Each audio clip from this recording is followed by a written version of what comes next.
Hey, everybody. The podcast is about to start, but before it does, we have some very exciting news. Which one of you wants to tell them? Let's all say it at the same time, guys. 1, 2, 3. Pop stars on Netflix right now. Man, I felt like that was a cruel tee-up, Seth. It seemed like maybe it was going to be something like... I'm sorry, bud. Popstar, which is a fantastic film, and I look forward to doing what I'm certain will be a 2, if not 3-part episode of this podcast. Popstar is now available on Netflix, and it's never been on Netflix. And a lot of you are going to watch it for the first time based on, how it did in theaters. Thanks for calling it a film, Seth. That was nice of you. It's a great movie. I love it so much. I'm genuinely so excited that it's on Netflix. We got all kinds of credits on that movie. Producers, actors, writers. 2 out of 3 of us were directors. And fucking real producers, too. PGA fucking approved, guys. Oh, yeah. Full-on PGA. Everyone knows what that is. And unlike NYPD Blue, you guys had the courage to show a full dick. That's right. We show butt right away. We get that out of the way in the first 3 minutes. There's a butt. Andy's. I was like, where's he going with this? Again, they paved the way, though. All respect to them. Yeah, without Blue walked so you could run. We name check Dennis Franz and we show. And like NYPD Blue, we had the courage to drop our Chicago accents. Wait, there's something I want to say. Oh, I just feel like, you know what? We've never actually called on you, Quaid Army, but this is it. Quaid Army, let's get the views on this. Get it trending, guys. Trending. Exactly. Top 10. Please. All right. Enjoy the podcast.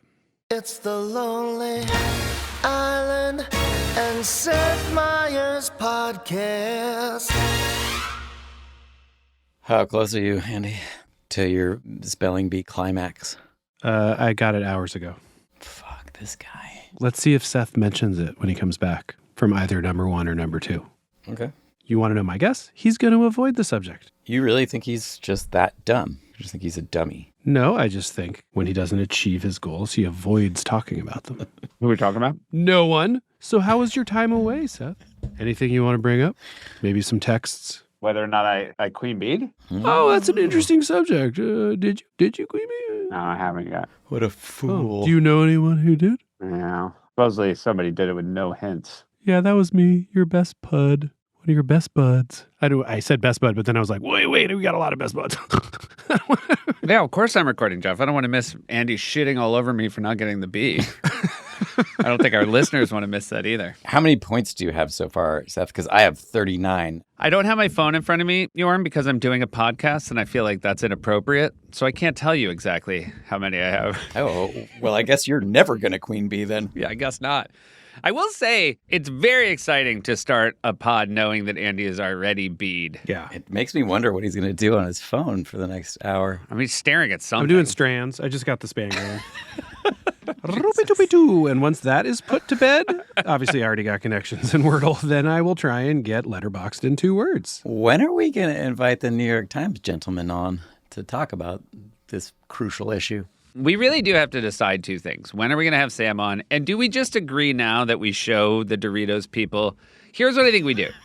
We get on a Zoom with the Doritos people. We don't record it. And we just watch them watch it. Right. I think that's fair. I would love to see that. The new guard at Doritos being like, oh, I see why that's in prison.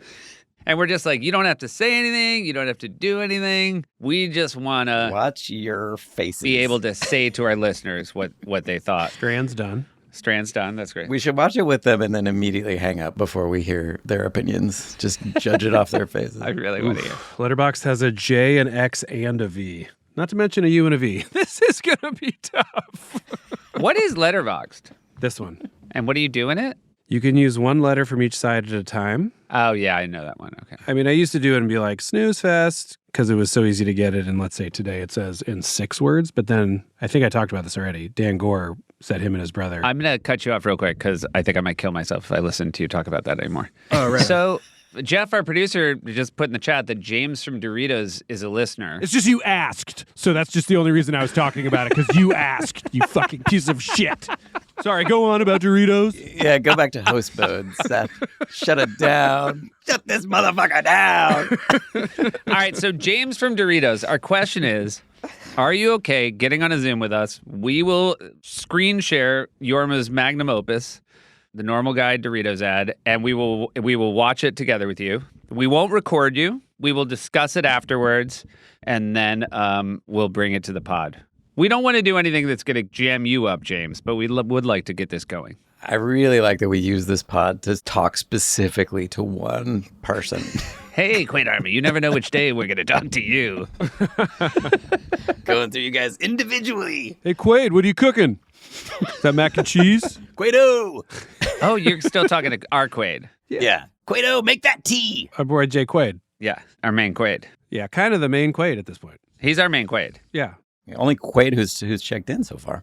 I mean, we're going to use this time because Keev is coming. Yeah. You know, a lot of times I think the fun thing about this pod is the first 15 minutes, the other 3 hosts think the 4th host is coming, and then we have to announce they actually are not. Okay, that was my bad. It was everybody's bad. I'm not pinning that on you, Jorm. So this is the podcast. Keev is coming, but I have another exciting update. I mean, there's a lot. I mean, Sam Mazursky from the Bee, he might be on soon. James from Doritos, we just asked him directly using the pod. I ran into Steve Martin again last night, and I said, we really do want you to come on the pod and talk about Surf Meeting. Whoa. And he said he would happily do it. He doesn't know when it'll happen. You know, he's in the middle of shooting Murders, season 5. Right.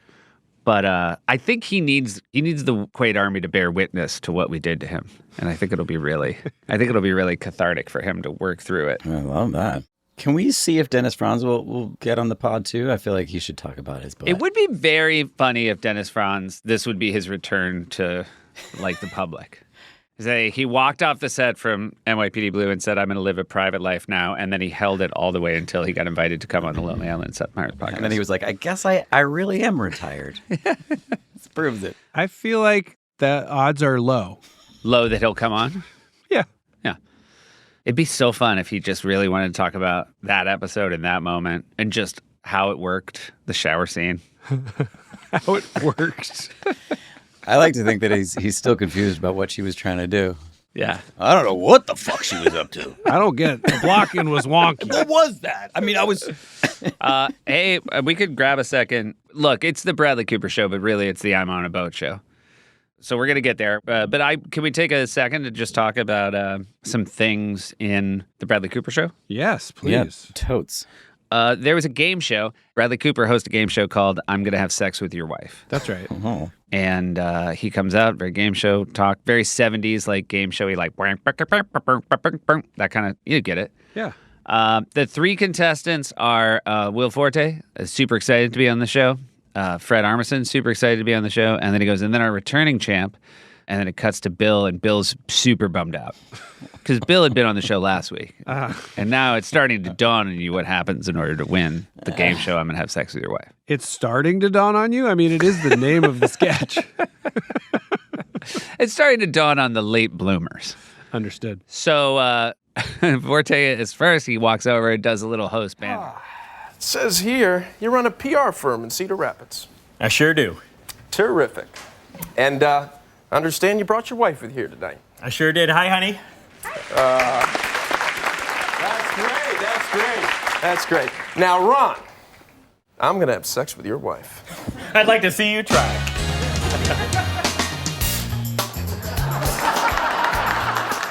And then Michaela runs up, and Bradley and her go off stage, and it's just hearing that same music. Single on Forte, well, he goes from like pretty confident to like definitely sure that his wife is having sex with the game show host. Yeah. Yeah.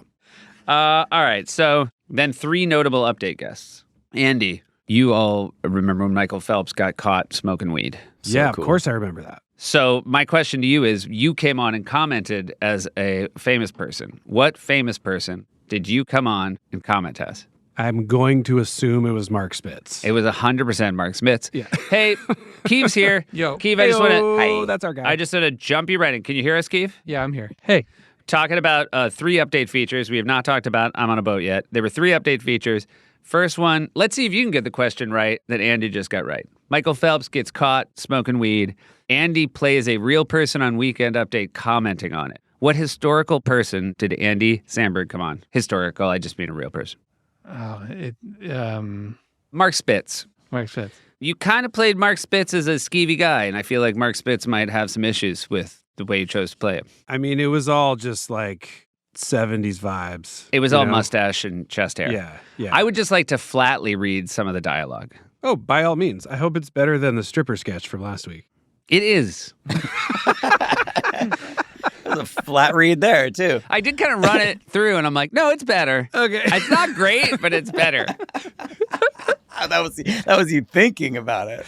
I did text with Klein about the stripper sketch, and we were like, obviously, we were still learning. And if we were to do it today, the nipples would have come out on page 3, Right. which is technically page 2.5. Well, this is interesting because this is only a week later, so maybe this was the first step in your education. Yeah, maybe we fully cracked it a week later. You came right at it. You said, back in the day, I was known for my breaststroke, and I was a pretty good swimmer too.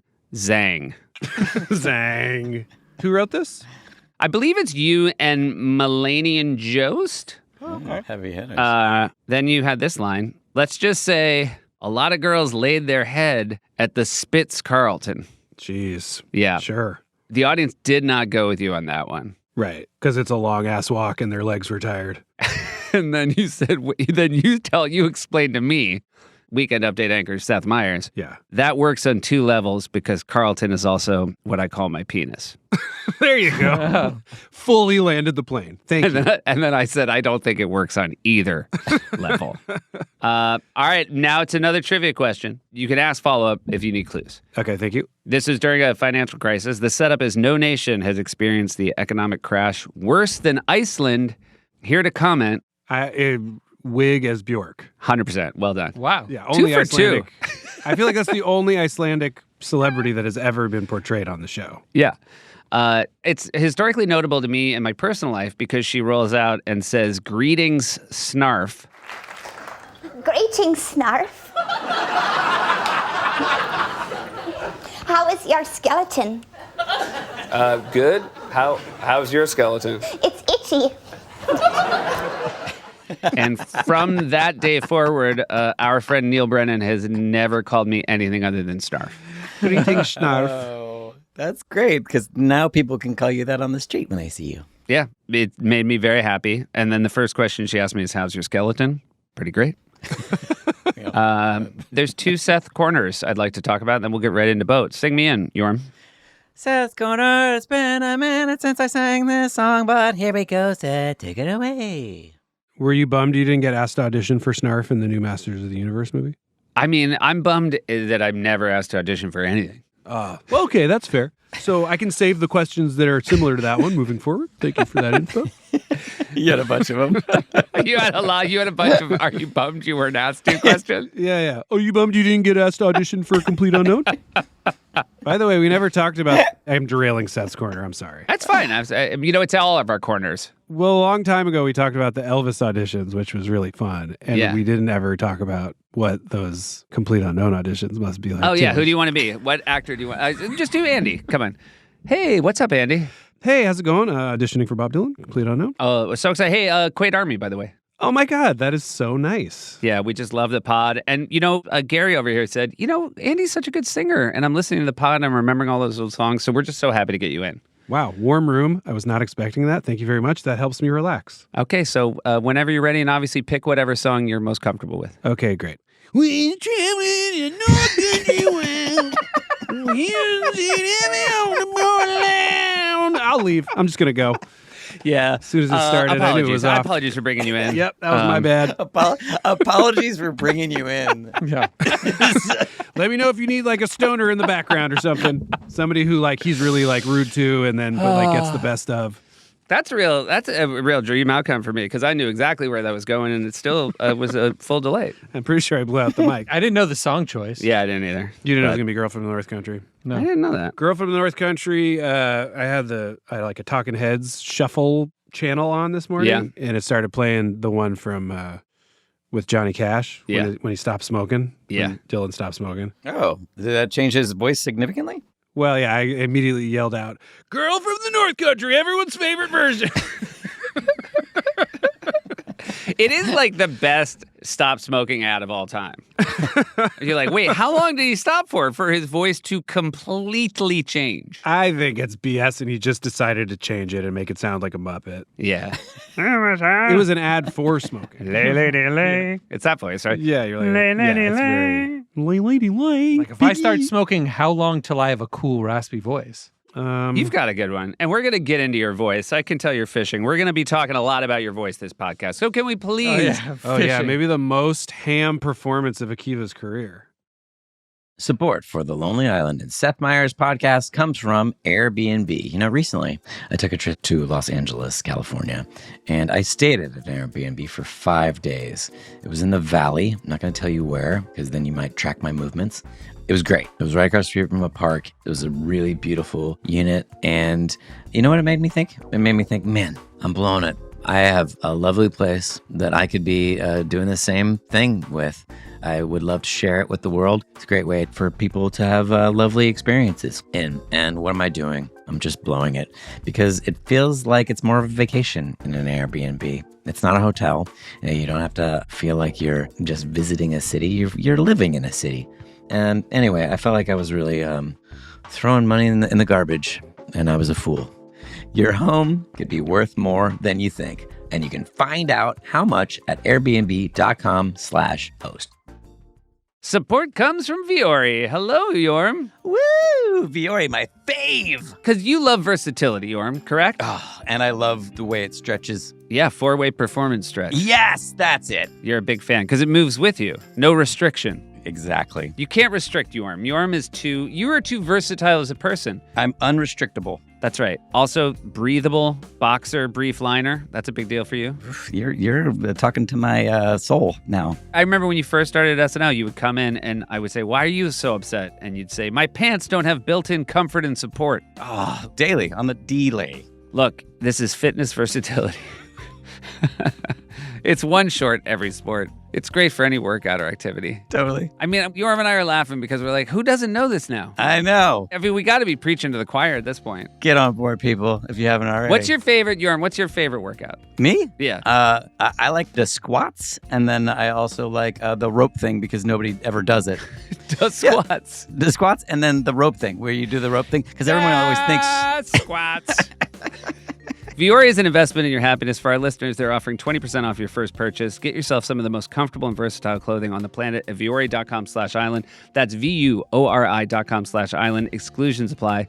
Visit the website for full terms and condition. If Keeve were here, he would tell you the true thing is this is the one, the most he gets talked to by friends asking for a little extra percent off is Vuori. A lot of people who are already buying it, then they hear we got a Vuori Connect and they want more. 20% is not enough for them, I guess. Not only will you receive 20% off your first purchase, but enjoy free shipping on any U.S. orders over $75 and free returns. Go to vuori.com/island and discover the versatility of Vuori clothing. Exclusions apply. Visit the website for full terms and conditions. This podcast is sponsored by Smalls. Hey, Jorm, do you have a cat? I did. I mean, yes. Yes, and Seth. When your cat comes back to life, Jorm, you're going to really want to give it Smalls cat food. Its protein-packed recipes are made with preservative-free ingredients you'd find in your fridge, and it's delivered right to your door, Jorm. Great. Jorm, would you be surprised that Cats.com named Smalls their best overall cat food? Get 35% off, plus an additional 50% off your first order. Head to Smalls.com and use our promo code ISLAND for a limited time only. You didn't let me answer yet. Yes, I knew that, Seth, but our listeners might not, so that's great that you told them. Yeah, well, guess what? I don't have a cat, Jorm, but I have a dog that's basically the size of a cat. Yeah. I mean, it's really immaterial. Smalls was started back in 2017 by a couple of guys home cooking cat food in small batches for their friends. A few short years later, they've served millions of meals to cats across the U.S. I feel like a lot of times that breaks the other way, where the guy's doing like small batch cat food out of their garage, ends badly. Yeah, it doesn't go as well. These guys are killing it. Hey, this is also exciting. Smalls works with the Humane World for Animals. They've donated over $1 million worth of food to help cats through the Humane World for Animals. And they even give you a chance to donate at checkout, whether you donate $5 for flea and tick medications or $7 for vaccines. What are you waiting for? Give your cat the food they deserve for a limited time only. Because you're a Lonely Island Seth Meyers listener, you can get 35% off Smalls plus an additional 50% off your first order by using our code ISLAND. That's an additional 50% off when you head to smalls.com and use promo code ISLAND. Again, that's promo code ISLAND for an additional 50% off your first order plus free shipping at smalls.com. Jorm, could you just sing in real quick to remind people where we are right now? This was the part of the show where Seth was supposed to be doing his corner. Take it away again, Seth. Okay, Don't great. interrupt. Yeah. We got a little Bedlam spillover from those non-Seth apps. We're used to talking more now. Sorry about the melee and Bedlam. Too much bedlam, too much melee. Yeah. Seth, hit us. This was a perfect combination of two of my favorite things in my life. When I was a child, I were the Pittsburgh Steelers and Saturday Night Live. I was at the Super Bowl. I was there live with my parents when the Steelers beat the Arizona Cardinals. Maybe the greatest play in Super Bowl history. James Harrison intercepts Kurt Warner, runs it back 99 yards. And then I write a Weekend Update feature where Keenan plays James Harrison still breathing into an oxygen mask about how tired he was. And mostly just bring it up because it makes me very happy. I was like, oh, look, this is 13-year-old Seth's perfect dream come true. I also wrote a sketch you were in, Andy, called Bad Guys, Good Conversation with Bradley Cooper. Any memory? He was the Johnny from Karate Kid. Talk show host. He was Johnny Lawrence. Can you name the three guests? I'm going to assume I was Alan Rickman. You were Hans Gruber, and it's a better impression than I remember. Yes. Yeah. For once. And then who were the other two? Almost certainly Bill as Buffalo Bill from Silence of the Lambs. James Gum. Yeah, 100%. And it's hard. I'm going to jump it. You're not going to get it. Michaela Watkins as Glenn Close in Fatal Attraction. oh, fun. It's very fun. I will say I wanted it to be better looking back. Sure. Didn't quite get past premise. Very much in the Two First Names talk show kind of sphere that we were doing that year. Mm-hmm. And if the best memory of Two First Names is when it pops out to Kangles, really a part of this that I forgot is while Johnny Lawrence, a.k.a. Bradley Cooper, is doing a long intro, all of a sudden you hear Sudeikis scream, "Start the show," and it cuts to him, and he's like the evil sensei from Karate Kid. Oh, God, I thought it was going to be... He's like the kind of Gelman from the Today Show. I'm sorry, about Live with Regis, but he's wearing a headset, and he's telling him to start the show. He's the sensei, though. He's not the put him in a body bag. Yes. No, wait. He is put him in the body bag. He's the bad sensei. But the sensei doesn't say put him in the body bag. The buddy says No, that's it. like Johnny or Joey or whatever the fuck. That's a different guy. It's the more aggro second guy. It's his name is John Kreese. Whatever character, I wrote it down. It's John Kreese. Yeah, he's like the shitty coach. Okay. And the one thing I'll say that was really fun in watching it back is you have a really good Hans Gruber, but also Bill plays Buffalo Bill like a real kind of a guy who's having a lot of fun being on a talk show. Jamie, why are you bad? I'm a crazy person. And I would say that He's really loose, and it's good times. I remember liking that sketch. John Kreese is the main bad guy. Yes. Is the sensei of Cobra Kai. All right. Well, guys, now, I mean, this is a giant one. Does he wear his khakis with a cuff and a crease? Before we get into this, Wait, wait, Yorm, shut up. But what is Shut up. Denzel Washington's character in Man on Fire? Keep. Andy's really wear- excited, Keith. Does he wear Keith? Mm-hmm. Does he wear his khakis with a cuff and a crease? Yes, John Kreese does. Woo! That's that West Coast. But I don't know the answer to this, but I know it's close. What is his character from Man on Fire, Denzel? It's close to John Kreese, but what is it going to be? Sound off in the comments. Still hitting those switches on them Lolos, girl. She calls him Creasy the whole time. Guys, can we? But is his can I name go Creasy? back to John add Creasy. something? Wait, hold on. Ugh. His name's John Creasy. Yorm, I want to apologize for telling you to shut up 17 times straight really fast. That was fucked up. And I was trying to get out my West Side thing. And now I feel like shit. And I can't fucking sleep because I did that to you and I love you. You're trying to sleep? And I know I can do better and I will do better. This is the moment that I do wish people saw video because Andy's getting really up on the mic and the video camera right now. And he looks great. But Andy, you can't just say cuff and a crease West Side and think anybody knows what the fuck you're talking about. What are you talking about? Ask Keeve and Yorm. They both know. Okay, what is it? I mean, it's some sort of like Ice Cube West Side Connection type of a thing. But I don't know the exact... It's how you wear your khakis. I mean, you but wear why it with West Side? By the way, I like Andy. You were like, ask them, they know, and then just two real soft answers. Well, I know the basic things. It's the look that like Ice Cube and all the L.A. kind of gangster people wear, where it's like, probably those Dickies khakis and but it's like a uniform for West Side Connection, basically. Guys, it's in Still Dre. That's the most. Oh, it's Still in Still Dre. Thank you. My khakis with a cuff and a crease. With a cuff and a crease. Yeah. And I still got love for the streets. It's the So it was DRE. DRE. Anybody? No one? Yeah, of course. I guess I'm the fucking piece of dog shit, idiot loser. It's just hard to access thoughts that fast sometimes.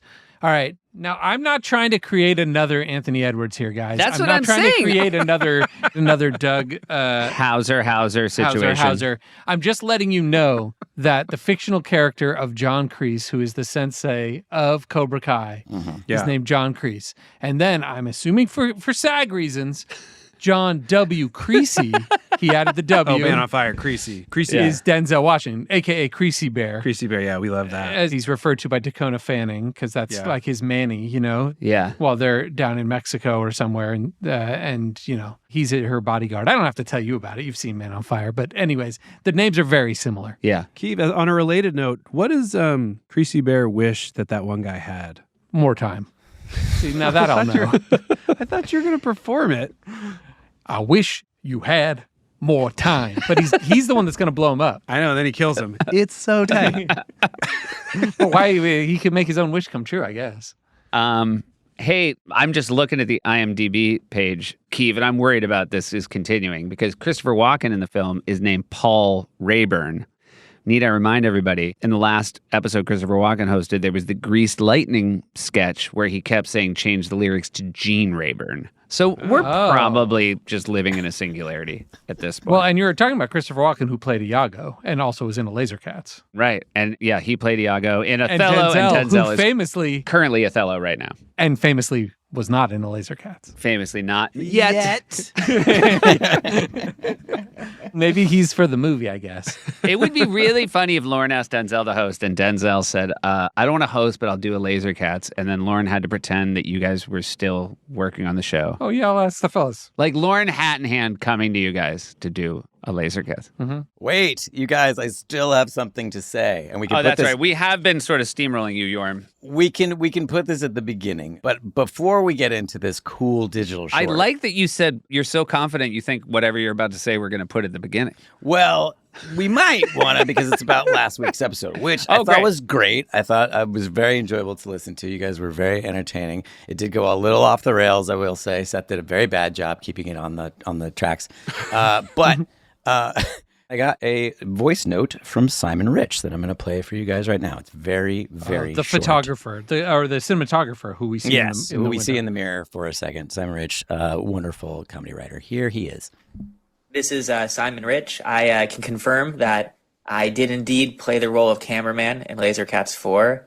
I'm very proud of my work. We need the confirmation. In this film. I can also confirm that I provided my own wardrobe. That's definitely one of the 3 shirts that I owned at the time, along with the pants and shoes that I wore each day. Okay. I told you it was going to be short. clearing up some controversy from last week about the pants and the shoes. Yeah, there was a part of me that was hoping he was going to end right after I can confirm I was the cameraman. Yo, definitely. No one asked, but thank you. It's just also I like just like you are throwing full breaks on the pod to be like, I got breaking news. Hold on to your hats, sailors. There you go, guys. Thank you. Hey, if you ask somebody to do a fucking voice note, you got to fucking play that shit. Yeah, it was very good. Thank you, Simon. Oh, shit! Get your towels ready, it's about to go down! Everybody in the place hit the fucking deck! But stay on your motherfucking toes! We running this, let's go! I'm on a boat! I'm on a boat, everybody! So, I'm on a boat. Yes. This is an album song. Mm-hmm. Well, our album's coming out, right? So what's the date of the episode? Right, but like who paid for it? The video was fully the record label. So that I guess that's what I meant by album song, because it's label money and you can see it immediately. Yes. You can see that we're in Miami, so it would have been hard to shoot that in New York. I mean, how thorough do we want to get? This is I think people want us to get very thorough. Easily one of, if not our biggest song ever. I will say, listening to it again today, I realize, because watching the video, I had forgotten a lot of things in the video, and I think one of the reasons is how often I will just listen to this song without watching it as a short. It needs the visuals the least of any of your songs. It's possibly musically the best song that we've done. I think that's probably true, right? Can we talk about just how it came about? Sure. Get into since it's still a fucking thorn in my side. I know. Go ahead, guys. I'm sorry, Jormy. Full thorn. Jorm was out of town for the weekend or something while we were recording Incredibad. That is correct. So this is, wait, would you say this section of the pod is called Jorm Thorns? Jorm Thorns. Big time. And that's going to be a reoccurring section, guys. All right. So Jorm Thorns, go. Yes. Okay. So these fuckers. No. What's the theme song, dude? Jorm Thorn. Fuck these fucking guys. Yeah, that's good. Get that shit out. Yeah, we're back in Encino. We're back in the episode about Incredibad when we skipped I'm on a boat. So all the things from that still track for this. As mentioned, part of us getting a record deal was receiving tons of real beats from actual producers. And one of our first bundles of them had a bunch from this dude, Wishmaster. And this beat immediately we singled out. I remember personally being like, we absolutely have to do some idea to this beat. It's so fucking rad. We loved it. So I was around for that part of listening to that beat and being like, oh shit, this is a fucking smash. And the reason I was out of town was because it was my anniversary. And so I went up, I don't know where we went to. I don't remember that part. But I came back like 2 days later, and these guys had basically completed the entire song. And the first thing I said was, that's a fucking hit. You gotta let me on that. And they were both like, absolutely not. The song was done. It was pretty unanimous. And I was like, what? The only thing that would make it better is if you had thought of the beat the entirety of your anniversary and you came home and you're like, I've got it. It's called Cinnamon Swirl. Well, I will say the dynamic of that song and the music video in particular has continued to haunt me in a loving way, I would say, for the rest of our careers. Of now I'm the landlubber who wears a dunce cap that says landlubber, and we've put it into concerts now. I was in the video being ostracized. And so it's a joke that keeps on giving to these guys. Anyway, so the conceiving of it was not super interesting, as it never is. But I remember our friend John Silk was visiting the house. He's an executive at Netflix now. We grew up together in Berkeley. Ooh. He just happened to be visiting, and he can vouch. He was in the room. We were playing that beat, and I just started yelling, I'm on a boat. And I remember Keeve started laughing, and I started laughing, and we were like, I guess that's the premise. And it was, obviously there was a lot of boat stuff in rap videos at that moment in time. Yeah. Especially because that Miami scene was really popping off and we loved that. And we're really engaging with it a lot as listeners and viewers of videos. Name some tracks that we liked at the time. Like We Taken Over, kind of all the Khaled, Akon, T-Pain shit that was happening down there. Rick Ross. And Lil Wayne was obviously guesting on a lot of those songs. Yep. It was definitely a trope of the moment in that era of champagne and big boats. That was kind of the moment. Was it? What am I wrong in saying that Big Pimpin' was shot on that boat? I know a similar yacht. I don't think it was that boat. No. Okay. There maybe an Akon video was shot on the exact one we used, but it might be just that we did on our location scout, looked at a few different boats, and one of them was an Akon boat. I don't know that we rented the Akon boat. Okay. Yeah, I can't remember. Okay. I don't think we did. I think the Akon boat had a helicopter on the back, on the boat. Did it write fast when you had the idea? Yes. Fast enough to exclude Jorm. Well, yeah, they knew I was coming back, so they had to get it in. You know what I mean? They're like, oh, shit, we got 15 minutes. It's definitely a song we did not overthink. And we weren't like, what's the other twist to it? We were like, yeah, that's the chorus. Now let's just start writing. And we definitely wrote our own verses. And I doubt even helped each other on them at all, honestly. Just said, all right, write about being on a boat. And then we both just did. And sometimes I do on new songs that we're trying to crack. Sometimes I try to harken back to that of we don't need to always think of three twists. Sometimes if the premise is good and the song sounds good, maybe we should just go straight at it and just do the simplest version. And sometimes that happens and sometimes it doesn't. But well, especially with a title like that. When it's a song that's just hey, this is the premise. Exactly. I also think it weirdly counts as heightening by the fact that they don't ever switch to anything else. Correct. Yes. It's like Who Said We're Whack, but musically crazier. Yeah. Where it's part of the joke is doubling down, tripling down, quadrupling down, and never stopping. They can't get over the fact that they're on this boat and that they're bragging about it. I mean, it's also Turtleneck and Chain, which is another one that came from just stomping around the room saying something. Occasionally that is how songs come about, by just one of us just repeating something. Are there any other songs that are like that? I'm sure we have 50. Just saying something and then I guess that's a song. Sushi Glory Hole was a version of that. Have you, I guess my question is, have you guys ever done 2 in a row that weren't that? Thank you, Seth. What about, was this song nominated for a Grammy? Yes. Absolutely. You're jumping way ahead, but yes. I just feel like again, I want to talk about quality, and I was reading comments, and that was something that was said. So what was it nominated for? It was Yormthorn, another Yormthorn. We gave you writing credit. Yeah, we did. You were nominated for that Grammy. Yeah.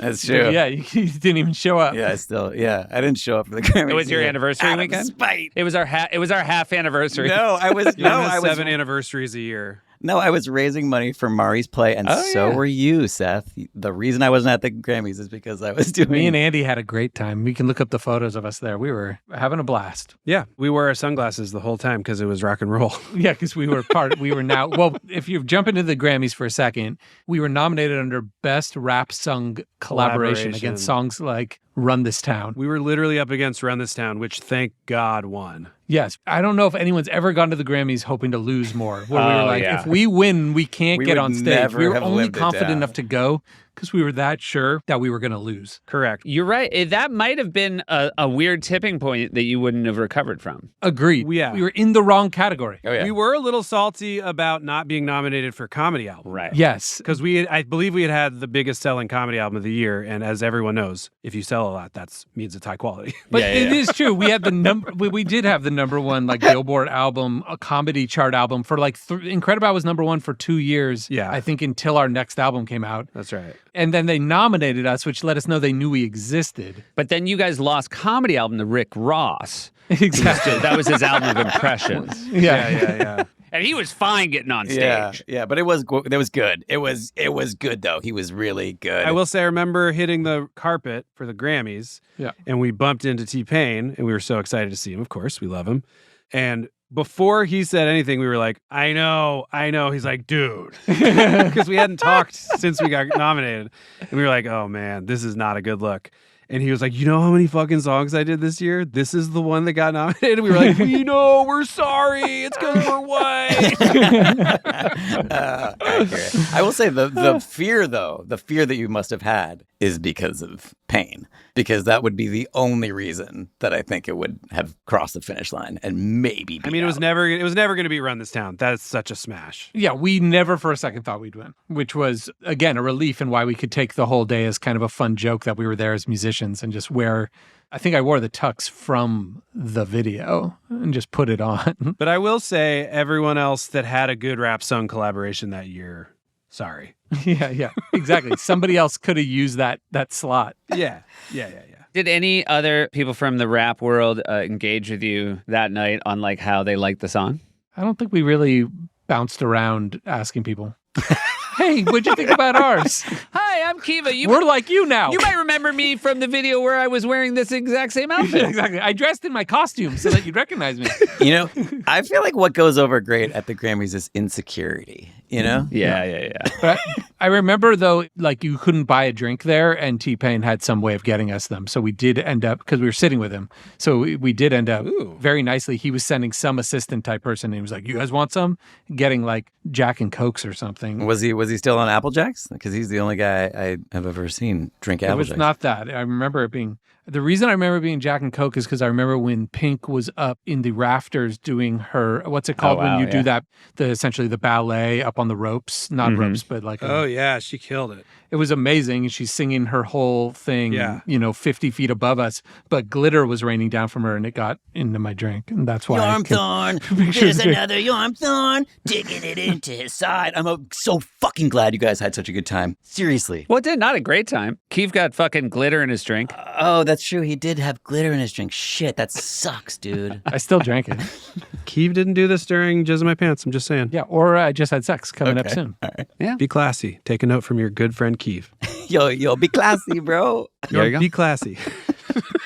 Well, so we filmed it in Miami because we were like, we have a label, we have a few off weeks because it's the back half of the schedule. So it was whatever the off weeks were before February 7th. Timeline, if I can interrupt the timeline real quick. When did T-Pain get involved? Like, how soon did he sign on to be in it? We recorded in the summer. It was obviously Andy doing the chorus. We reached out to T-Pain and he said yes in the summer, but we did not get him on the track for months and months. It was one of those things where it's like, he's in. And then we were like, cool. And then we could not get him to record because he was just on his own timeline and probably didn't realize SNL's on the fastest timeline. And Keeve or Andy, when did the thought of T-Pain occur to us? Just because I think it's a fun... Immediately. Just the beat alone, we were probably like, this sounds like the kind of thing that T-Pain's the number one person you'd want singing the chorus. Right, but also when he came to the show, though. Oh, good memory. Yeah. Yes, the reason we thought he might say yes. So when T-Pain came with Mariah Carey, we had met him in the hallway, and we were fans of his, but we didn't think he had any clue who we were. But then he saw us, and he did the Ultimate Punch from Hot Rod in the hallway. And we all went, what? And he went, Ultimate Punch! And we were like, oh, shit, we love this dude.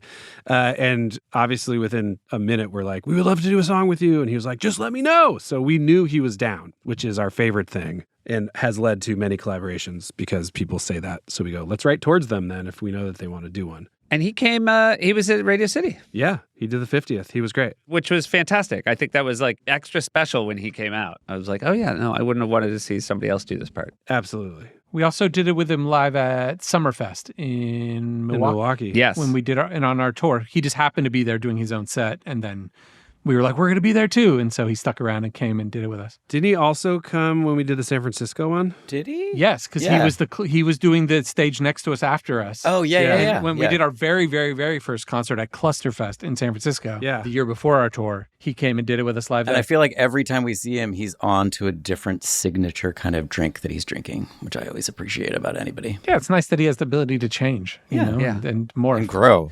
All right, so now it's Miami. Well, so our album's coming out February 10th. This episode is February 7th. So we know it's the one that we want to put out to get everyone's attention to the record. We did, yeah. We had written the whole album, and generally speaking, like the head of our label was like, that one sounds pretty good. Like everyone was sort of like, you should do a video for that one. And you all agreed. Like you all knew this was the one. Yeah, I will say, Jorm. Yes. I don't want to stir up shit. No, you always say this, but you're confusing me with Mr. Neil Brennan. But go ahead. No, that's something different. Okay. I remember you saying it sounds good, but you didn't think it was that funny.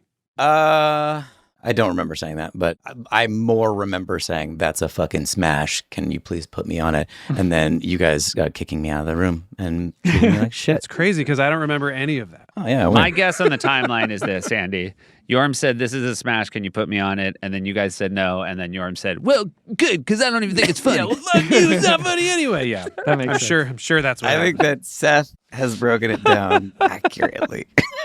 You didn't even give it a beat, Jorm. You were just like immediately like, well, good news for you. No. To Andy, I do think that I did probably say something like that and was trying to punch up certain parts. And I think that we tried to, because we always try to respect the third guy who maybe doesn't fully see it. And then we retracted everything that was trying to be more funny. I believe that is what happened. We did try some goofier lines. I can't remember what they were or where they were, but I do remember trying them and then erasing them. Yeah. My experience with it today is I watched the uncensored first, which doesn't have the SNL laughs. And then I watched the actual feed from the episode.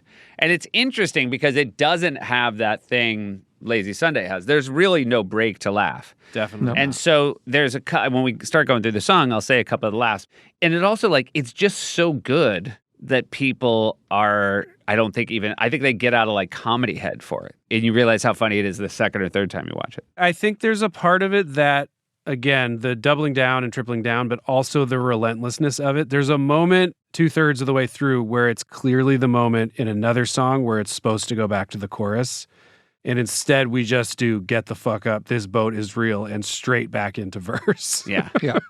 But the horns come in like it's a chorus, but we don't stop just doing verse stuff where it's like the whole song is basically one continuous hockey stick, to use the Silicon Valley terminology. Just goes up, up, up, up, up, and then ends. Yeah. And there's no peaks and valleys. It like to blossoms with T-Pain getting to do a verse and then it ends. Yeah, exactly. It also starts with a chorus and ends. It's just bookended choruses, right? There's nothing in the middle at all. Correct. We just do I'm on a Boat twice. It's a weird format for sure, but I remember us being like, I guess that's okay. We just like how it sounds. Yeah. And it's also really short. You rent a boat like that. I'm assuming you're on the clock the minute. I could give you the very quick rundown of what I remember on a production level, which is it's the weeks before we know that this is our target to try to have it come on this show so that it'll support the record. We had already even sent the song to iTunes, and songs came out on Tuesday back then. So we knew the song was going to come out Tuesday of this week. So it was already out as a single on iTunes previous to the video coming out, just, by 5 days. And we decided to go down to Miami because we wanted to look legit, and we had done Jizz My Pants and we knew it was possible. We had planned a 2-day shoot, and T-Pain had confirmed, and we were very excited. And then days before, he was on tour with Lil Wayne, and they were in Canada, and they got snowed in, and they were afraid that if he came to our shoot, he would not be able to fly back to Canada, and that he'd get fined a ton for missing a night of the tour. And so we were down in Miami. We went for an extra few days because we were going to shoot MTV bumpers as well, because we're on a label and they're setting up cool promo stuff. So we went down to Miami, and we're going to have 5 days in Miami, even though the shoot was only going to be 2. So we could do MTV promos, which we had devised with some other guys that did a great job. I wish I could remember their names and give them credit, because it's one of the few things we've ever done with other people where I was like, hey, they did an amazing job. And it was the premise, and they made shout out to their other collaborator. They did, honestly, they were people probably hired for MTV or worked for MTV that did their little promos that would, like, in their minds, they said is $7 million of free ads, because it was basically a full week where you'd be the thing bumping you out to commercials and back of every MTV show, like throughout the whole week. And it was Daytona Spring Break 88 was the theme. And it was like we were at a wild 80s MTV Spring Break. And I'm sure you can find them online. I remember those now, yeah. So we got to have a really fun week in Miami. And back to the plane thing, all of a sudden it was like the whole thing was about to fall apart. So our budget, I forget what it was, but we had to take essentially half of it to a private jet for Payne to get him down and get him back. And so it became a 1-day shoot, maybe a day before the shoot. So we had to collapse a 2-day shoot into a single-day shoot right before shooting. We had like a really skeletal second unit kind of second day, like which I think we had like 3 hours on, but it was like real fucking bare bones. Like maybe the camera was just still with us, but it was one way we achieved it is that the 1 day became like a 16-hour day, like an insane day. It was insanely long. And we had 2 cameras, which we weren't going to have. Music videos would almost never need 2 cameras because you're always looking at the camera. So you can't have, not like a movie set where you're right. So there's no need for a second camera, but 2 cameras allowed us to break apart and be shooting, let's say, Andy's single on the boat talking about, with the mission accomplished sign, let's say, at the exact same time as Jorma making copies. Making copies, right? Nice. That's right. I do remember I wasn't even allowed on the boat. That was so cool. Don't be classy. That was for the SNL audience to kind of catch it, Keep it classy. Support comes from Soul. Hey, Jorm. Hi, Seth. Are you sick of drinking your calories or waking up hungover? Having some drinks can be fun. You and I like a cocktail. Oh, yeah. All of them. All the different kinds. You and Timothy Oliphant will have a couple cocktails in Helsinki. Oh, right. That episode. I barely remember that because I had so many cocktails. So there's an alternative, though, to cocktails, and there's an alternative, thankfully, to the headache, the hangover the next day. Out-of-office gummies from Soul. Soul is a wellness brand, Jorm, that believes feeling good should be fun and easy. Soul specializes in delicious hemp-derived THC and CBD products designed to boost your mood and help you unwind. Their best-selling out-of-office gummies were designed to provide a mild, relaxing buzz, boost your mood, and enhance creativity and relaxation. Jorm, I like taking a little out-of-office gummy and feeling, just a relaxing buzz. I'm more of an in-office guy, but out-of-office sounds good too. Well, you have a home office, so it would be perfectly appropriate. That's true, for you to so take. It's fine for me either way. Yeah. You can take an out-of-office gummy in your home office. That's true. You can also try their out-of-office beverage, a refreshing alcohol-free alternative, perfect for summer sipping. Oh, I can't wait for some summer sips. Woo! Also, all of Soul's products are made from organically farmed, USA-grown hemp. They're vegan, gluten-free, low in sugar. Bring on the good vibes. Treat yourself to Soul today. Right now, Soul is offering our audience 30% off your entire order. Go to getsoul.com and use the code ISLAND. That's getsoul.com. Promo code ISLAND for 30% off. Bring on the good vibes. Support comes from Coop. Jorm. A new one. I'm excited. There's side sleepers, back sleepers, and even starfishes. Do you know how a starfish sleeps, Jorm? I think on its tummy? Is that a tummy? No, it sleeps all your arms and legs out, and then if someone cuts it off in the middle of the night, it grows back. Oh, okay. You learned something new. You guys, Coop sleep goods are perfect for me because I am a side sleeper. And now I've got an adjustable pillow crescent. Oh, wait. Is this the pillow that we were actually sent? Because I love this pillow. I'm not kidding. This is fantastic. No, we sent you a different pillow. I love the crescent pillow. I'm going to go off on this, Seth. Love the crescent pillow. I don't know if it wicks moisture, but whatever it is, I find it cool, comforting. It fits my head just right. I am not joshing here, people. Real good pillow. Real good pillow. And, you know, obviously anybody who listens to the pod knows that Jorm is the most well-rested of any of us. You spend a third of your life in bed, shouldn't you get a pillow that's customized to your sleep? Upgrade your pillows with Coop. Visit coopsleepgoods.com/island to get 20% off your first order. That's coopsleepgoods.com/island. You're going to get 100, this is exciting, 100-night free trial, Jorm. That's no small thing. No, that's better than 90. 86% of Coop sleepers reported better sleep after switching their pillows to Coop. Visit coopsleepgoods.com/island to get 20% off your first order. That's coopsleepgoods.com/island. So keep going with the shoot. And then before we talk about the song, I do want to say my favorite memory of the song is Andy's bachelor party in Las Vegas. Oh my God. Do you remember this, Andy? Why you gotta keep bringing up my bachelor party? I'm just saying it was the best, my favorite moment of the bachelor because it was your absolute nightmare. Mm-hmm. It was. Where the DJ said at the club, "Hey, everybody, make some noise for Adam Sandberg." Oh, yeah. So first loudly called you Adam Sandberg and then needle dropped "I'm on a boat." That's right. Fucking spotlighted you. Oof. You were at your absolute, like just a total valley for you. And then that song started and it was no part of it was comedy. Like that club went off. Right. People did get excited. You know, it's not like we're, you know, I don't know, dancing to like Eat It. You know what I mean? It's just fully a fucking banger. I mean, the night after we shot the video, we went out to a club and the dude who was showing us around had the DJ at the club put it on. Wow. At a place that they will have like that kind of premiere, like let's see how this plays before it comes out. So they're literally like, I remember there was like people in glass elevators. It was like a real Miami scene. People dancing on top of tables and shit. And they put it on like, oh shit. We're looking around the club being like, how's this going to play? This new song that no one's ever heard with T-Pain on it. And it was a real fucking moment in our lives. It went pretty good. Yeah, people did not stop dancing. Yeah, well, they're not hearing it's a joke. They're just hearing that great beat. Exactly. And then some guys kind of squawking raps that they can't quite tell what they're saying. Yes. And then T-Pain singing. And what's the difference? Might as well have just played the beat raw and people would have kept dancing. We get reports. This and like I Just Had Sex gets played like in Thailand. Like friends will continually... Once a year, we'll get a text from someone randomly who's on tour somewhere in Vietnam or Thailand. They'll go, "Dude, I was just at a place and I Just Had Sex with playing non-ironically at a disco in a real place." Yeah. And then you're like, "Why are you in Thailand?" And they're like, "I don't want to talk about it."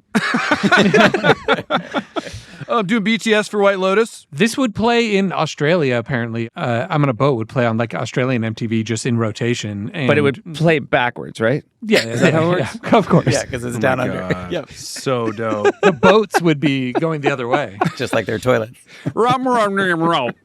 Hey, how fast were you then ready with something like this? I had a question, Keith. Did the unedited version go on YouTube right away? Yes. So you never put up the SNL one? Well, we knew even if it didn't air on SNL, we were putting it out no matter what. Because we owned it, essentially, the label did, and the album was coming out, so we needed the promotion. It needed to come out one way or another. Right. We were releasing it. So this isn't a case of either or because it was always ready for release. Exactly. So we were ready with both right off the bat. By the way, it was fun as fuck. Like the stress of condensing the shoot was stressful, but then we were like in Miami shooting a music video. It was really cool. With a helicopter and a yacht. I wish I remembered our wardrobe guy's name who was our tour down there too. He was so You're cool. talking about Max Pierre, my friend. Max Pierre, yeah. Amazing that you don't remember that. What a great name. Max Pierre. Max Pierre. He was great. Also, the reason that I remember it is because I went back to Miami with 3 other couples and myself who are all people with kids. And I was like, we got to hang out with this guy named Max Pierre, who's the best. And at the time, he was a ambassador for Hennessy Black. So everywhere he took us to, which were all like the most high-end clubs, we had to do shots of Hennessy Black. And I was like, my life is pretty cool. That's the best. But yeah, he's the one that played the song, and he's the one that like had access everywhere and knew everything to do, and it was such a blast getting to see Miami. Max Pierre, accent or no accent? No accent, yeah, no accent. Could see that breaking either way. Not French. We went to Joe's Crab Shack, which was bomb as fuck. Yes. Well, also, and there was a hotel that Payne wanted to stay at. We didn't know where to stay, so we were just like, just put us at the hotel he requested. So we were at this really nice hotel. I want to say it was the Mandarin or something. I think it was just the Mandarin at the Biscayne Bay. But I remember us pulling in, and there were like 2 bright yellow Lamborghinis or something parked in front. And we were like, oh shit. And then we were like, you see those? And he's like, those are mine. We were just living the fantasy life of I'm on a boat for the also, and then being like, sorry, we got to go do an MTV thing where we're pretending to be Daytona Spring Break, but it was a weird reality folding in the way that Beastie Boys must have experienced a little bit, where even though we weren't going to do any debauchery, we were pretending debauchery for an entire day with young people in bathing suits acting like you're doing spring break. So we were doing like a fantasy camp version. Like we're really cool guys. Yeah, but none of it's real. We were doing all the same things with the boats and the champagnes and the nightclubs and the and the MTV Spring Break, and we're filming it really for MTV. So the reality was like, it was like cosplaying at the highest level. Guys, we hinted at it earlier. Andy, you're great in this. Fucking Best of Kiev. He goes so fucking hard. You know, I remember talking to Liz when it came out, and Liz was like, I think this is the most into my husband I've ever been. Ooh, really? I thought it was just 2 guys that she liked, but yeah. Okay. No, this is, I mean, it's nuts how great you are in this, Kiev. Yeah, they invented the term ham because of this. They saw Kiev doing it, and they were like, whoa, that guy's hard as a motherfucker. Look how nicely we've got Jorm to be so involved in it that he feels like he's part of it to the audience. This is a video. Well, it wasn't quite a video invention, but it was an invention of the. So nice. No, it is, right? It's not on the album. The free boat ride thing. That's not on the album, right? No. So we invented an entire new concept to include Jorm that helps the whole video. That gave, when we were working on the video, we went, oh, here's how we do it, and it actually is the premise of the video now, and taints the whole thing in a good way. Taint sounds negative, right? It's historically negative. It paints it. There's a such thing as a good taint. How about paints? Oh yeah, sure. I have many positive connotations with taint. Oh my God. Okay, go on. And I got to be involved in other ways too, because for like all of our albums, I do the clean versions of them. I sort of remove all the curse words. So I got to remove all of Akiva's curse words. He says it 16 times. He says the word fuck 16 times. So in a way, I was really involved. Just rhyming motherfucker with motherfucker right out of the gates. Yeah, that's one of those complex Eminem style rhymes. The word before rhymes. It's can I just say I had forgotten there's a Santana Champ ref in this song. Oh yeah. Yeah. We had an arc to the album. We shipped it down too. It's in the vid. We were like, oh my God, we got to get some. And it was hard to find. These are things I had forgotten. I had forgotten there was a reference to George W. Bush. We do. Mission Accomplished banner, but it's on a visual. A visual reference, yeah. Yeah, thank you. I was like, I don't remember that part. There's another thing I really liked watching the video back, which again, historically, I haven't added that element to my re-listens. It's all about like champagne and boats and tuxedos and also hamburgers. Oh, yeah. It's very funny. Like there's this real like sort of low end thing with hamburgers. Like every time it cuts back to Kiev, he's like holding up 2 hamburgers like it's diamonds. They've never been on a boat before. This is what they think it's going to be like. But it's great because again, it's like everything is like high end. But they also are just like, you just can tell these guys also like hope there are burgers on the boat. They're regular Joes. I think all that is born out of them flipping burgers and you're flipping copies, right? And then we just had burgers handy and picked up some shots. Yeah, it's just a setup. Yeah, then it's like, it just cuts back to it like 4 times and Kiev is, and it's a little bit like I'm on a boat, how that's the lyric you keep hearing. I also feel like visually Kiev wants you to know he's got burgers too. Yeah, you need to know that. Balling out. I'm watching it on mute right now, and it's just reminding me of some other things, which was like, so we had one day, we had this boat, we had to go out into open water, And then drones weren't a thing yet. So we had to get a real helicopter. And the helicopter was flown by exactly who you would think it would be, which was an ex-Vietnam pilot who had done this thousands of times. And because of that, and you're going to lose time, that's also why we needed 2 cameras, because a camera had to go on that helicopter and had to, or maybe it's a filming helicopter and it always would have a camera on it. I can't remember. But essentially somebody had to go. Yeah, it had a rig built into the front of it. Yeah. Is my recollection. No, for sure. But I don't know if you supply the camera that goes in that rig or not. I believe we did, yeah. But there was a moment when, as the director, we would have to disappear to go on it, but we couldn't because we all had to be on this boat and be free to shoot. So we had the same team of this guy, Jonathan Leah and Robert Smythe, who had done Jizz. And Jonathan Leah volunteered to go on the helicopter and be the helicopter guy. And who had done Jizz the video, Jizz in My I know, Pants. but it's just one. I mean, it makes me so happy that you said that. I knew exactly what you meant. And I'm like, what a body of work that you guys have, that you can be like, and then, you do Jizz. We did Jizz. Yeah, the number of times we've casually called it that. Planning the tour. So we'll go straight out of Dick in a Box into Jizz, and then we'll do... I think we should open with Jizz. Yeah. We're classy guys. Yeah. So he was up in that helicopter, but it was an hour. It was basically like at a certain point he had to go get on that, and we had to get into open water and just be on this boat. So I think we filmed the scene when we're underneath in the cabin of the boat with those big circle windows, like while the boat is booking out into the ocean. Right. Because you're not allowed to film in a helicopter in the bay. You can't bring a helicopter in there. So the boat had to go way further out to allow a helicopter like at some GPS coordinate to meet us in open water. So then we're out in open water where it's way rockier and the boat is moving way more because we're not in a nice bay for filming. And we have to go climb out into a part of the boat you're not supposed to be standing on in dress shoes. And they put like rubber on our shoes so that we hopefully don't fall off into the water.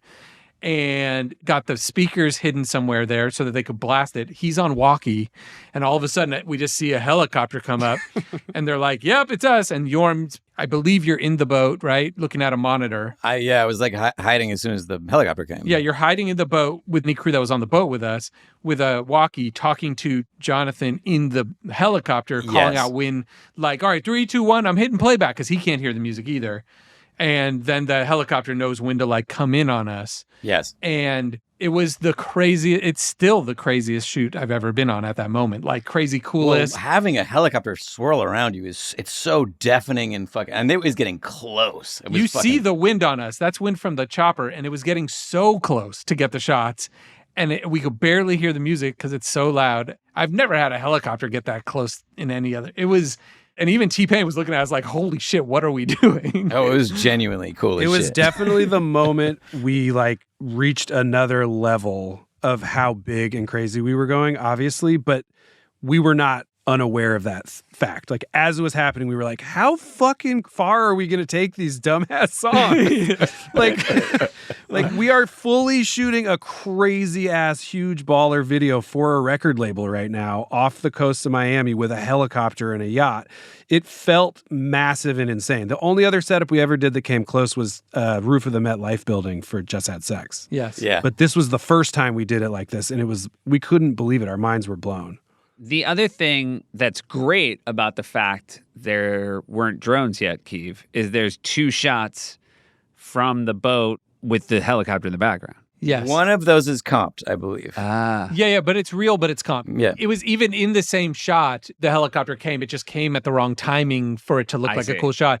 That's not even like a VFX comp. That's just me in Final Cut Pro. Yeah. It's like a split screen where I'm just grabbing the helicopter from like 20 seconds later and moving it to the time. But I believe the other one is real. Yeah, one is just untouched and one of them is lightly touched, but it's still the same thing. But yeah, I just changed the timing of it. When you did that shot, though, Keeve, I remember being in edit, and it's the closest we've ever been to like being like how Travis Scott's friends all are when he first plays them his songs. Yeah, being like, oh, fuck, it's fucking so dope. It looks so huge. Oh my God, we're about to run this shit. Like we were so amped. You slid the shot in half of the split screen.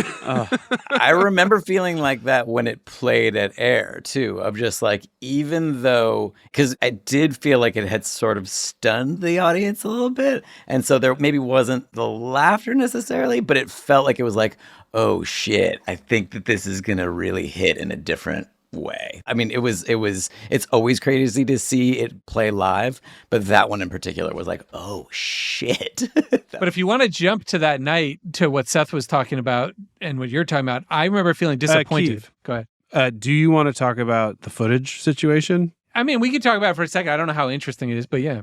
So one of the crazy things along the journey of the video was the DP. Yeah, our DP Aaron made the choice. Yeah. Who we used again. What did we use Aaron Platt? It was Aaron Platt. And we used him again on something more recent. And, you know what he did? When we did a reshoot on Popstar, when we were getting additional stuff for videos, he shot like the Emma Stone music video in Popstar, right? Nice guy, fun dude. Yes. And could really shoot. Keeve specifically, I believe, had asked him to make it feel really frenetic and crazy. Yes.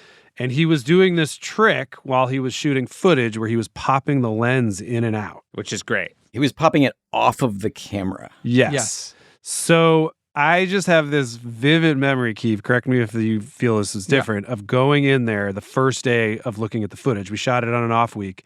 And then top of the week of SNL, we started cutting at 30 Rock. And going in and Keeve looking through the footage and being like, we can't make the video.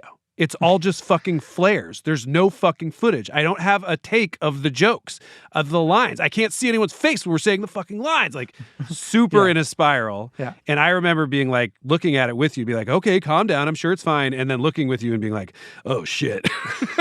Like, there's not a lot of options here.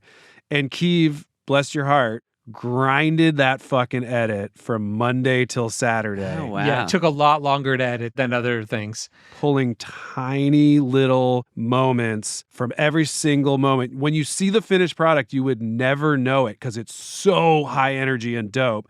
And in the end, I'm actually glad it was shot that way because it gives it this freneticism that is fucking incredible. Yeah, it's so different. Yes, it just made it much more difficult. But it was like, if you are seeing a shot in that video, there is no second option of that shot that was usable. That's what it really was. Is you're just seeing all the parts, and it worked, and we got lucky, or whatever you want to call it, and he did a great job. But yes, there were moments where it was like, there's a lot in here that the shot we planned is not the shot that's in, because I'd go to the shot that was planned for whatever it is, like holding champagne, and I'd go, oh, all of them are out of focus. We can't do the shot of champagne. Yes. And then slowly, as we went through all of it, we would find a different take that was rad at that moment. And there was a second part of it too, which was there'd be tons of setups where all of a sudden you'd be like, oh, here we go, it's clear, we can see. And then the boat would rock and one of us would fall super hard. Like, oh, well, we can't use that. You would definitely see the confidence like go out of our face a lot. Yes. Where it wouldn't be necessarily a fall like some that would be funny to see, but it would be like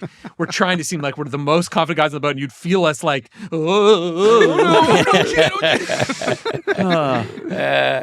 right, so then let's go to it airing at the show. Yeah. Are you good? Are you good, Keith, by the way? I think I do have to. I'm going to probably just bail in like 5 minutes and just be gone. But you guys keep going. Okay, but let me say, Keith, in case we're going to lose you, I mean, we'll play it. I'm not going to read it, but it's my favorite, 4 lines.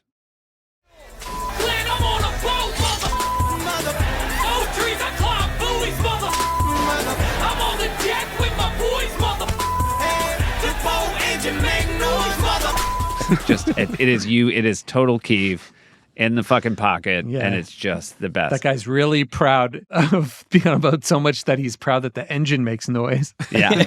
And it was quite noisy down there. I don't know, did we use a shot from down there? I don't think we ever did. I don't think we did. Do I say it on camera as another kind of... There's definitely a couple of little snippets of it from when you're down by the boat engine, but it just looks like pipes or something. Yeah, we did go down there. And again, this boat is real. Makes me laugh a lot.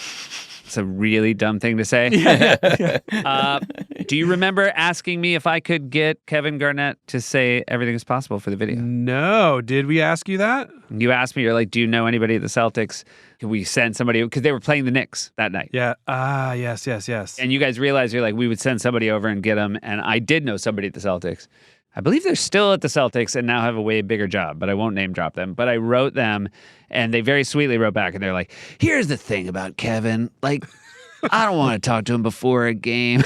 I was like, totally understand. Yes. Like, everything you know about Kevin Garnett and game day preparation would not we be needed like... uncut gems, Kevin. Like, done with his career. Sandler realized, like, timing's important. Yeah. I'm going to ask him after he retires, buddy. Oh, yeah, you can't ask him when he's not retired. I'm looking at the video. The boat engine make noise is a shot of me fucking with Jorm, like touching your head or, messing with you. So it totally works, but it is not what we intended. I probably allowed it to go so frenetic so that you would have to use that, Sean. Yeah. All right, so it airs. It airs. Changes the game. I don't know what I expected from that audience because it is all the things you said, loud and frenetic, and like there aren't laugh spots. It's barely jokes, to Jorm's credit for saying it's conceptual a joke, the whole thing, as opposed to there aren't laugh moments.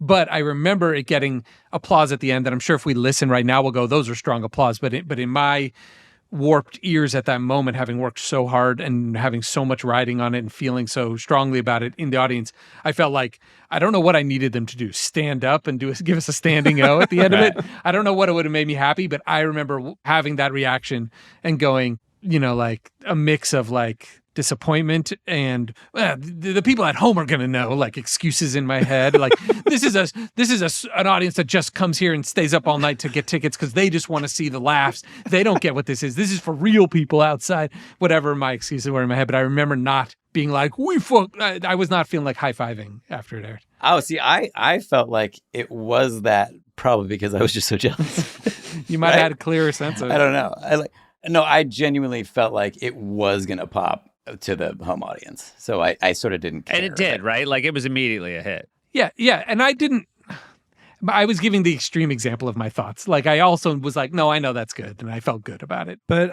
Keith, it was twofold because I had the same reaction as you. Not exactly the same, but I remember being like, it played okay.